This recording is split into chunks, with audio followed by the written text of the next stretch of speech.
It's a follow-up to what we gave a story on either Tuesday show or last Friday show. I'm sorry, I can't remember which one. But J.R. Foley follow-up. So we said last week that something to the effect of, or you told me, and I couldn't think if it was true or not, or I couldn't really remember the details, so we sort of just brushed over it, that there was a rumour going around that John Foley, J.R. Foley, had his daughter's leg broken because she had been in a car accident and they wanted to get a bigger insurance payout.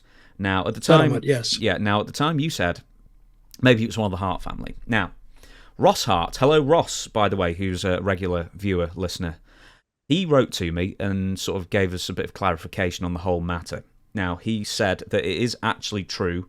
John's daughter Michelle was in a car accident, and in order to make a bigger claim against an insurance company, John asked Dynamite Kid Tom Billington to break her leg. This would have been in the very early 1980s in Calgary when John was managing Tom, and the rest of us became aware of the incident after the fact. John wrestled and managed from 76 to 79 before becoming a full-time manager of Tom, Big Daddy Ritter, and Hercules Lyra in 79. Tom first arrived here in the spring of 78 as a babyface until switching heel in 78 to be managed by JR. Turns out that Dynamite really was a natural heel, then, if he's willing to break a leg. So I heard about this years and years ago, and that's when I first started learning. Don't let anything in wrestling surprise you. But it did, because I know Michelle. I knew her when she was a little girl.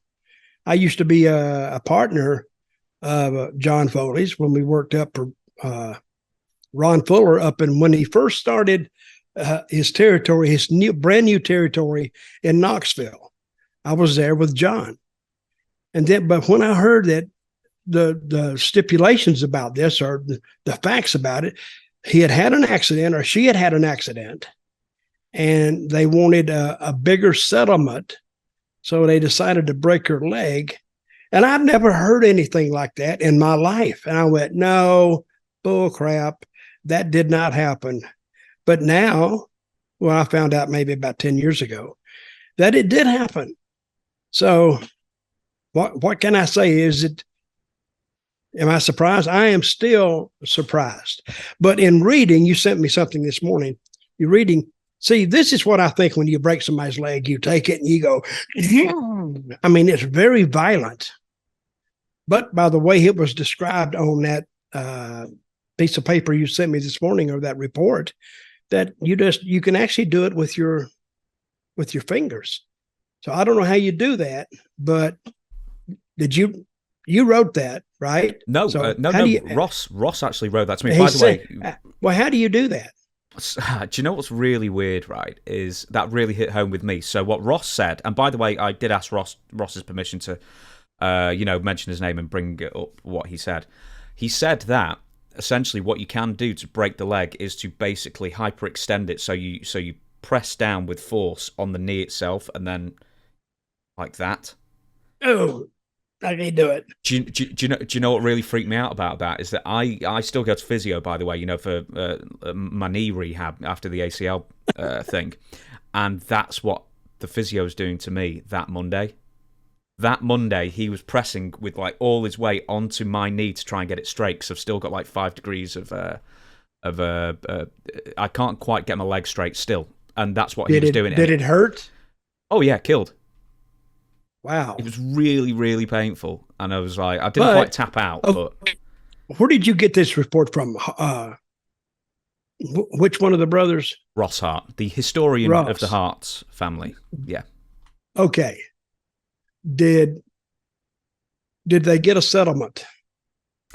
I didn't ask. See, we need to know the rest of the story. Okay, Ross, please write. In fact, I'll just get in touch with him, but Ross, please get in touch with us and tell us if he got a settlement and how much.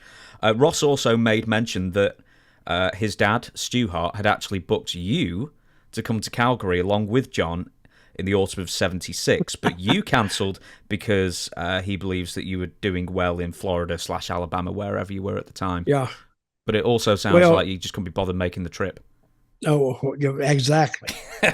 This is what I did. This is years before MapQuest and all this stuff. So I got a map down. And say I was in Memphis. So I got the track in Memphis all the way to Calgary. And it went up and it went up and it went up. And I said, nah, because it gets very, very cold in Calgary. Mm-hmm. It gets like 20 below, maybe more, 30 below. And I hate cold weather. So upon further review, I'm like an NFL football game now. Upon further review, your offer is denied. Thank you very much for your cooperation and your due diligence and all this kind of stuff. But I was, and that was the only time I ever talked to Stu Hart. I used to hear people, they would try to imitate him. And I don't know exactly what he sounded like, but he sounded exactly like the people who were trying to imitate him. So, but I never went to Calgary, and I never regretted not going. So, do you not do an impression of Stu? I mean, you did one of Jim Barnett last week. Oh my boy, I got to think about Stu. Yeah, it always I'd have to something like that. Yeah, it was something like that. It was like staccato type. Gag, gag, gag, gag. I can do a good one of Bushwhacker Luke. Go on.